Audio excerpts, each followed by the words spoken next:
اب جتنے بھی لوگ بیٹھے ہیں، ہماری خواتین بھی، اللہ نے ہم سب میں لیڈر بننے کی صلاحیت دی ہے. کیونکہ یہ یاد رکھیں، ہم اللہ کی سب سے عظیم مخلوق ہیں، اشرف المخلوقات. تو جب اللہ نے فرشتوں کو کہا کہ انسان کے سامنے جھکو، اور جب ابلیس نے انکار کیا تو اللہ نے کہا فرشتوں کو کہ تمہیں بھی نہیں پتا کہ میں نے انسان کو کتنی صلاحیتیں دی ہوئی ہیں. مشکل اور مسئلہ یہ ہے کہ ہمیں بھی نہیں پتا کہ اللہ نے ہمیں کتنی صلاحیتیں دی. اور وہ کیوں نہیں پتا؟ کیونکہ ہر انسان کے سامنے دو راستے ہوتے ہیں. آپ جب نماز پڑھتے ہیں تو آپ صرف ایک چیز مانگتے ہیں کہ اللہ ان کے راستے پہ لگا جن کو تو نے نعمتیں بخشی. اس راستے پہ نہیں جو تباہی کا راستہ ہے. تو جو تباہی کا راستہ ہے، نوجوانوں سنو، یہ ہاتھ ادھر نہ لاؤ، سنو میری بات. تمہیں یہ یاد رکھو جو میں باتیں کہہ رہا ہوں، اور خاص طور پہ نوجوانوں کے لیے یہ آپ کی ساری زندگی کام آئیں گے اگر آپ کو سمجھ آ گئی. آپ کی سامنے ہمیشہ دو راستے ہوتے ہیں. ایک آپ کی عظمت کا راستہ ہے، ایک آپ کی تباہی کا راستہ ہے. اور نماز میں ہم مانگتے ہی ہیں کہ اللہ ہمیں وہ عظمت کا راستہ دے. مانگتے ہم نعمتوں کا راستہ ہے اور چاہتے ہیں ہم وہ تباہی کا راستہ، کیونکہ وہ آسان راستہ لگتا ہے. مثلا مجھے کوئی موقع ملا، میں کوئی ایسی پوزیشن میں ہوں، گورنمنٹ پوزیشن میں ہوں، میں تھانے دار ہوں، پولیس میں ہوں، میں فوجی ہوں، جو بھی ہوں، ہر وقت مجھے موقع ملے گا ناجائز قسم کا پیسہ بنانے کے لیے. لگے گا وہ آسان راستہ ہے، رشوت دوں گا ایک دم پیسہ آ جائے گا، لیکن وہ آپ کی تباہی کا راستہ ہے. جس وقت آپ وہ آسان، جو آپ کو راستہ آسان لگتا ہے وہ لیں گے، وہ اصل میں آپ کی تباہی کا راستہ شروع ہو جاتا ہے. کیونکہ قرآن کی ایک اور آیت ہے کہ جس چیز کو سمجھتے ہو تمہارے لیے بری ہے وہ تمہارے لیے اچھی ہے، اور جس کو تم اچھی سمجھتے ہو وہ بری ہے. اس کا کیا مطلب ہے؟ کہ جب آپ سمجھتے ہیں کہ یہ بڑا آسان طریقہ پیسے بنانے کا، آپ اپنا ضمیر بیچتے ہیں، وہ آپ کی تباہی کا راستہ شروع ہو جاتا ہے. جو لیڈر ہے وہ ہمیشہ وہ راستہ لیتا ہے جو اللہ کہتا ہے کہ تمہاری عظمت کا راستہ ہے. اور وہ راستہ کس کا ہے؟ کس کا راستہ ہے؟ وہ کس کا راستہ؟ دنیا کے سب سے عظیم لیڈر نبی صلی اللہ علیہ وسلم کا راستہ ہے. اور وہ اس کی بنیاد کس پہ رکھی گئی ہے؟ دو کیریکٹرسٹکس کے اوپر اس کی بنیاد رکھی گئی ہے لیڈرشپ کے راستے میں: صادق اور امین. سچ بولنے والا اور انصاف کرنے والا.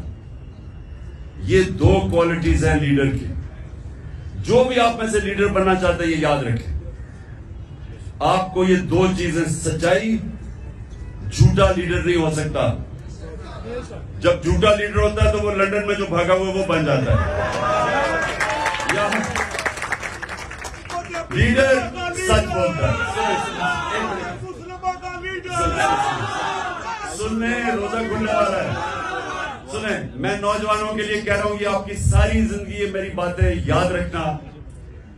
اگر آپ کی پرواز اوپر ہونی ہے، اقبال کا شاہین بننا ہے، جس کا بڑا نام ہوگا، جو اپنی فیملی کا بھی نام اٹھا دے گا، جو دنیا یاد کرے گی اس کو، وہ نبی صلی اللہ علیہ وسلم کے راستے پہ چلے گا. صادق اور امین، سچ بولنے والا. اور قرآن میں ہے کہ اگر اپنے ماں باپ ان کے خلاف، اپنے خلاف بھی اگر آپ کو انصاف کرنا پڑے، آپ انصاف کریں. اتنا زیادہ زور اللہ نے انصاف پہ دیا ہوا ہے. وہ لیڈرشپ کی، جب ایک لیڈر انصاف کرتا ہے اس کی عزت ہوتی ہے، اور لیڈر عزت کے بغیر لیڈر نہیں بنتا. تو یہ آپ نے باتیں یاد رکھنی ہیں کئی دفعہ ہوتا ہے جی وہ میرا دوست کہہ رہا ہے تو چلے میں جھوٹ کا ساتھ دے دوں، میں سفارشی کسی کے لے لوں. جب آپ کسی کا مثلا آپ ٹیم سلیکشن میں سفارشی لے کے آتے ہیں تو آپ کسی کا حق مارتے ہیں. جب آپ حق مارتے ہیں اوپر والے کی برکت نہیں آتی، کیونکہ سارا کامیابی تو اوپر والا دیتا ہے. تو اللہ جب دیکھتا ہے کہ کسی کا کوئی حق مارا ہے، بدنیت ہے انسان، اس کو کامیابی نہیں ملتی. تو میں نے صرف آج آپ کو یہ کہنا تھا نوجوانوں کہ لیڈر دو چیزوں کے اوپر اس کی بنیاد رکھی جاتی ہے. صادق اور امین، سچا ہوتا ہے. نبی صلی اللہ علیہ وسلم کے پاس ایک قریش آیا، کہتا جی میں 60 سال کا ہو گیا ہوں، میرے لیے مجھے کوئی ایک چیز بتائیں کہ میں مسلمان بھی ہو جاؤں اور میں اپنی عادتیں نہ چھوڑوں. میں اب 60 سال کا اپنی عادتیں نہیں چھوڑ سکتا. تو انہوں نے کہا اگر ایک چیز مسلمان ہونے کے لیے تو سچ بولو. سچ میں بڑی طاقت ہے، کیونکہ اللہ الحق ہے، اللہ سچ ہے. جب آپ سچ بولتے ہیں تو اللہ آپ کے ساتھ کھڑا ہو جاتا ہے، آپ کو وہ طاقت ملتی ہے. وہ کہتے ہیں کہ انگریزی میں کہ one moral man is an army, کہ ایک سچا انسان ایک فوج ہوتی ہے، کیونکہ اس کے پیچھے اللہ کی طاقت آ جاتی ہے. اور دوسرا یہ جو انصاف کرنا ہے، یہ یاد رکھیں کہ وہ ایک ابن خلدون کا اس نے کہا کہ میرا تجزیہ ہے، بہت بڑا عالم تھا، کہتا میں نے جو سارا قرآن پڑھی ہے میرا تجزیہ یہ ہے کہ اللہ نے انسان کو زمین پہ بھیجا ہی ایک وجہ سے ہے کہ انصاف کرو، میری زمین پہ انصاف کرو. یہ دو چیزیں یاد رکھیے نوجوانوں، ان دو چیزوں پہ کھڑے رہو، آپ کی معاشرے میں عزت بڑھنی شروع ہو جائے گی. گاؤں کے اندر ایک لوگوں کو پتہ چلے جی وہ آدمی ہے، جو بھی مسئلے ہوتے ہیں وہ ادھر پہنچ جاتے ہیں ان کے مسئلے حل کرنے کے لیے، وہ سچا آدمی اور صادق اور امین ہے. سارے گاؤں اس کی عزت کرتی. نبی صلی اللہ علیہ وسلم کی نبوت سے پہلے سارے مکہ کے لوگ جانتے تھے کہ وہ صادق اور امین ہے. ابھی نبوت نہیں ملی تھی، لیکن یہ خطاب تھا کہ وہ سچا اور ایماندار اور امانتدار آدمی ہے. اس لیے یہ یاد رکھنا کہ دنیا میں اوپر جانا ہے. اچھا یہ سچ بولنا آسان نہیں ہے، مشکل ہوتا ہے، طاقتوں کا سامنا کرنا پڑتا ہے. آپ کے اوپر یہ جو گھر کے اوپر حملے ہو جاتے ہیں، ٹیئر گیس سیلنگ ہو جاتی ہے، لیکن یہ کوئی فکر نہیں، کیونکہ ہمارے نبی صلی اللہ علیہ وسلم نے بڑی مشکلوں کا سامنا کیا تھا.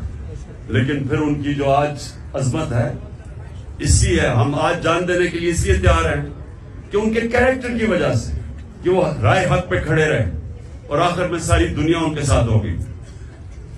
دعا کریں گے اور پھر انشاءاللہ روزہ کھولیں گے.